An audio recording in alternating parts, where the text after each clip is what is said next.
En 2015, les conflits armés en cours ont généré un flux migratoire jusqu'alors jamais atteint, avec quelques 65 millions de personnes enregistrées comme demandeurs d'asile, déplacés en terre ou réfugiés. Et ces personnes ne sont pas, a priori, des envahisseurs, des terroristes, des parasites, mais d'êtres humains porteurs de valeurs, de traditions, d'idées et de manières d'affronter la vie qui peuvent enrichir notre capacité de dialogue, de cohabitation dans le sens d'une nouvelle cohésion sociale ecclésiale. L'action pastorale de l'Église avec le migrant, pas seulement en faveur des migrants, mais avec le migrant, est la manière d'affirmer que notre société et notre Église ne peut pas se construire sur le refus et l'exclusion de personnes qui, venues d'ailleurs, ont trouvé un refuge, un accueil et un lieu de vie ici en France et en Europe. Comme le dit souvent Pape François, nous sommes tous appelés à parcourir le chemin qui nous fait passer d'une culture de rejet à une culture de la rencontre, d'une existence qui se cache derrière des murs à une vie dédiée à la construction de ponts et d'occasions de rencontres. Du point de vue biblique, du point de vue théologique, la condition être migrant est le paradigme de la vie chrétienne, de ceux qui sont en marche vers Dieu. Et dans cette perspective, l'accueil et l'hospitalité de migrants et de réfugiés, bien sûr, l'accueil et l'hospitalité sont de plus en plus pour le chrétien un vrai test de foi, un test de fidélité à l'Évangile, comme capacité de reconnaître dans l'autre la présence de Dieu, reconnaître les signes des temps. Les deux axes portants sont l'accueil et la communion. Par l'attitude et les gestes d'accueil, l'Église vit la proximité globale avec les migrants et les réfugiés, notamment ceux en situation difficile et précaire, et ceux en partenariat avec les autres associations, confessionnelles ou non, de solidarité. En bâtissant la communion en Église, l'on favorise la vie communautaire des migrants, en leur offrant des espaces et des moments spécifiques de vie et de célébration. Cette vie en communauté, et non pas en ghetto, cette vie en communauté est essentielle. Non seulement pour ne pas laisser la foi des migrants se déculturer et disparaître, mais aussi pour favoriser l'éducation à la foi des jeunes générations. La recherche de communion se traduit également par une démarche d'inclusion des migrants dans les communautés locales. Démarche qui doit être respectueuse de leur manière de vivre la foi, dans un respect qui va jusqu'à valoriser ce dernier pour en faire bénéficier toute la communauté chrétienne.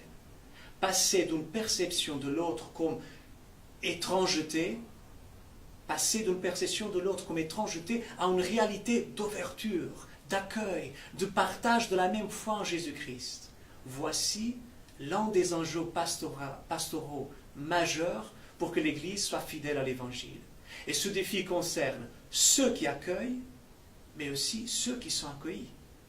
Beaucoup de migrants ne croient pas avoir une place ici, ni dans la société, ni dans l'Église. Ils ont besoin d'être accueillis, reconnus, encouragés pour découvrir dans le quotidien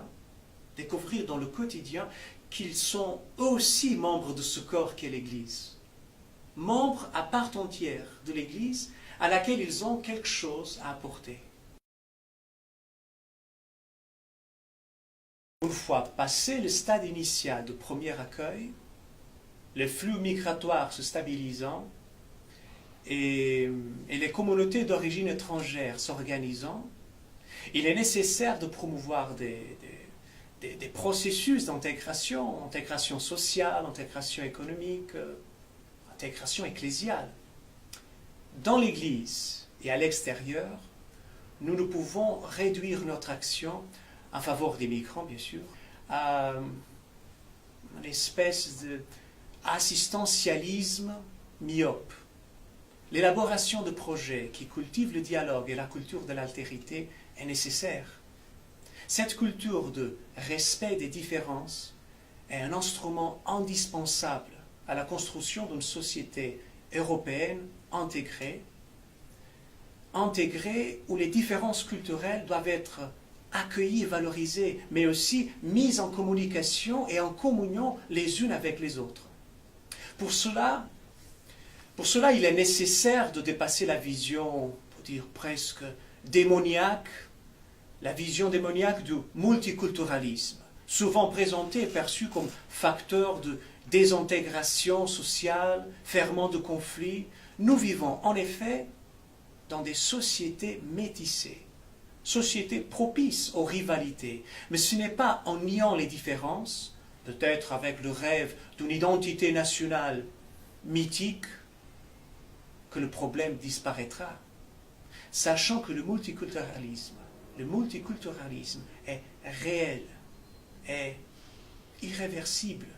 Il est inutile d'y opposer une identité culturelle fermée. En la confondant avec une identité culturelle forte, il nous faut promouvoir la formation d'identité culturelle ouverte, capable de reconnaître la richesse dans les différentes cultures, qui d'ores et déjà vivent côte à côte. Le multiculturalisme devra devenir interculturalisme. Agora vou falar em português. Eu sou português, vivi muitos anos na Itália, trabalhei na Colômbia, fui capelão de migrantes filipinos e aqui na França, principalmente em Paris, voltei a encontrar a Ásia, a América, a Itália, Portugal, e é das coisas mais bonitas que possamos imaginar. Todo o mundo está em Paris, todo o mundo está na França.